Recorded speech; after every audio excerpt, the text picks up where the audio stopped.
Christine Heights and I have been dreaming of finding more room for poetry at Kenilworth Union Church, and so we are in this little month of August preaching 5 sermons about the ways that poetry might inspire us toward kindness and toward being rooted in our true selves.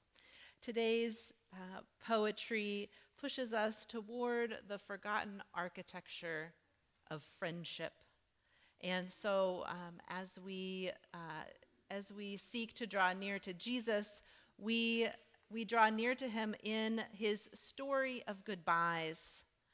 In the Gospel of John, Jesus is saying goodbye. He knows what is ahead for him. It is a story that we know well, a story that we follow him alongside. He knows there is no escape from his fate. The machine that is the Roman Empire is in search of him. And his message of love and care has been too radical to behold. And so he faces death, and he seeks to say goodbye to those he loves, the disciples. And he's gathered them up for dinner, what we call his Last Supper. And in the Gospel of John, like a poet, Jesus packs as many metaphors into his Last Supper as possible. And so now, here he is, washing their feet. And after he washes their feet, he tells them to go and do likewise. And he leaves them to figure out exactly what that go and do likewise might look like in the days and years and months and centuries ahead. Hear now the Gospel of John. After Jesus had washed their feet and had put on his robe and had reclined again, he said to them, "Do you know what I have done to you? You call me teacher and Lord, and you are right, for that is what I am. So if I, your teacher, your Lord and teacher, have washed your feet, you also ought to wash one another's feet. For I have set you an example, that you also should do as I have done to you." Please pray with me. Holy God, may the words of my mouth and the meditations of all of our hearts be holy and acceptable to you, our rock and our Redeemer. Amen. Today's poem comes from Kimberly Blaeser. She writes, this is in the front of your bulletin if you want to follow along. She writes, "We all have the same little bones in our foot, 26 with funny names like navicular. Together they build something strong, our foot arch, a pyramid holding us up. The bones don't get casts when they break. We tape them, one phalange to its neighbor for support. Other things like sorrow work that way too, find healing in the leaning, the closeness. Our feet have 1/4 of all the bones in our body. Maybe we should give more honor to feet and to all those tiny but blessed cogs in the world, communities, the forgotten architecture of friendship." Kimberly Blaeser says that poetry is an act of attention. Poetry is an act of attention. Poetry is a way that we ask ourselves and our readers to look and look more deeply at what is around us. Kimberly Blaeser says, only if we can come to know those wonderful and mysterious realities and love them will we be able to protect them. And so she asks us to remember our feet, those 26 bones that hold us up. She draws your attention. She writes about standing in kinship, and she notices. She takes on these 26 little bones and looks again. Your foot, her foot, his foot, the foot of your neighbor, the small bones that don't get casts when they break. Maybe you've been there, but instead are taped together to support its neighbor. She notices, and then she pushes us deeper. What else is this like? She asks without asking. What else is this like? Yes, sorrow works this way too. Healing comes only in the leaning, in the closeness. There is no cast for sorrow. There is no isolation that can heal our grief. Sorrow works this way too. Healing only comes through leaning, closeness, widow greeting widow, every casserole or invitation to dinner, another way to lean in and draw near. Maybe this, widow to widow, is a forgotten architecture of friendship. Kimberly Blaeser is an enrolled member of the White Earth Nation. That means that she grew up in northern Minnesota and is part of the wider community of the Anishinaabe, an indigenous community of people that spreads across the Great Lakes. She grew up harvesting from the land fish and berries, birch bark, black ash, sweet grass, maple sap, and wild rice.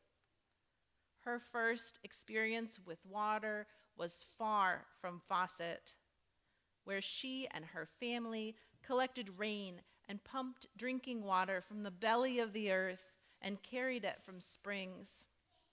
In this way, no water was wasted. She says water to her was a relative. It was sacred. This, too, is the forgotten architecture of friendship.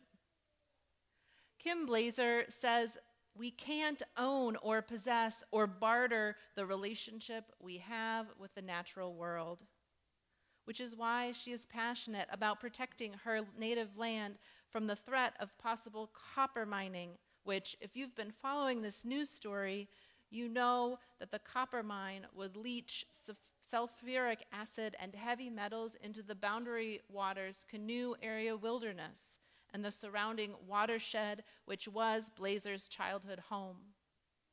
We cannot own, possess, or barter our relationship to the natural world, she says, and so we hear her poem with fresh ears. Maybe we should honor our feet, she says.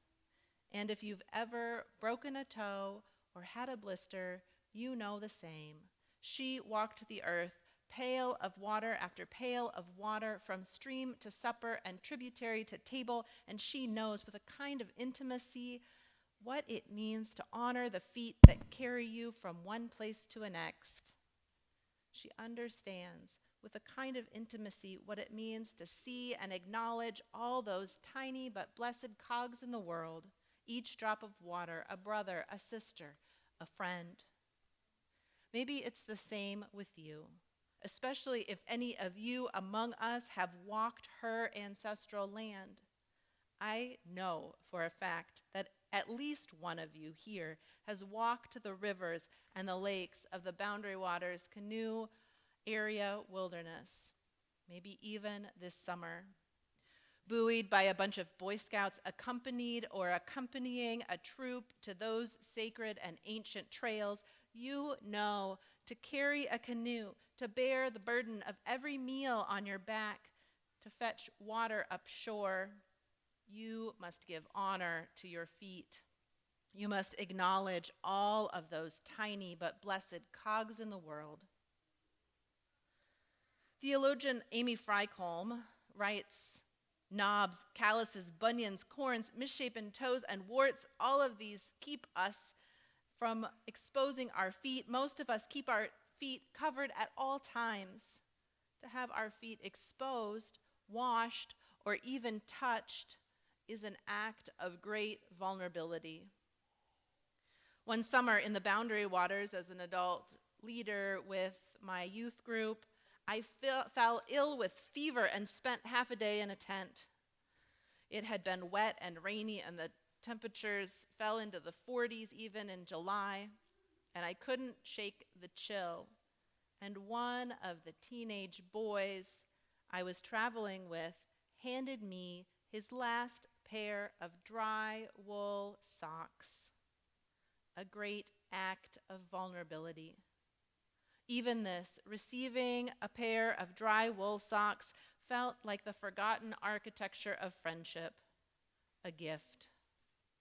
And then across the chasm of centuries, there is Jesus stooping to wash his disciples' feet, his great gift, his own labor of love under the forgotten architecture of friendship, wherein he discloses what it means to follow him. It is like this: stoop, bend low, find healing in the leaning and in the closeness. One scholar put it this way: it's easier to follow Jesus in our heads than it is to walk with Jesus with our feet on the Via Dolorosa. It's easier for us to follow Jesus in our heads than it is to follow him with our feet down the Via Dolorosa. The Via Dolorosa, the way of sorrow. The Via Dolorosa, the sacrifice. The Via Dolorosa, the servant's path. And Jesus replies to his disciples, I have set you an example that you do as I have done to you. This is the forgotten architecture of friendship. This is how to follow Jesus on the Via Dolorosa. Like this, to stoop and to bend low and to find healing in the closeness and in the leaning. I want to read one final poem before we close. This is a poem by Michael Escuba, who brings the story of foot washing to our own Midwestern garden, imagining the garden itself as the one washing your feet, placing Jesus within the whole of creation, a kind of cosmic Christ who bends low to meet us in the simplicity of the sun-washed places we hold dear, our own front porches and gardens.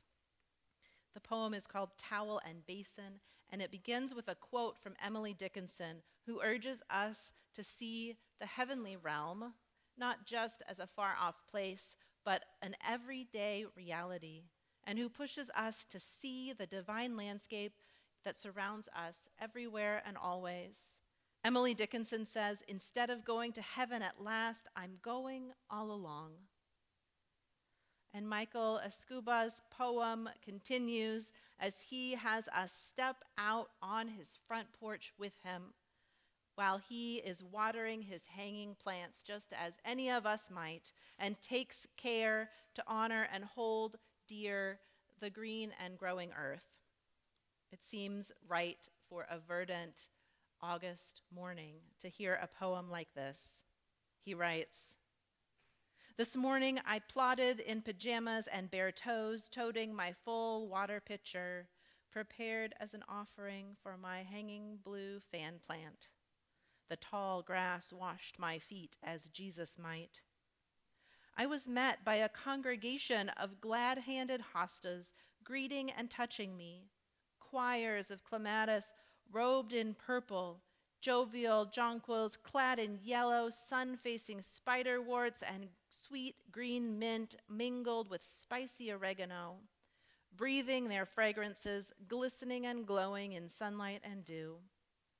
They danced when they saw me, asked no questions, made no judgments, anointed me with dew, toweled my dusty feet with warm sun, then sent me on to do for another what they had done for me. Jesus says, you also should do as I have done for you. And so for us, this means tending to the forgotten architecture of friendship, bending low, and finding healing in the leaning and the closeness. So let us close with a final reading of Kimberly Blaeser's poem. We all have the same little bones in our foot, 26 with funny names like navicular. Together they build something strong, our foot arch, the pyramid holding us up. The bones don't get casts when they break. We tape them one phalange to its neighbor for support.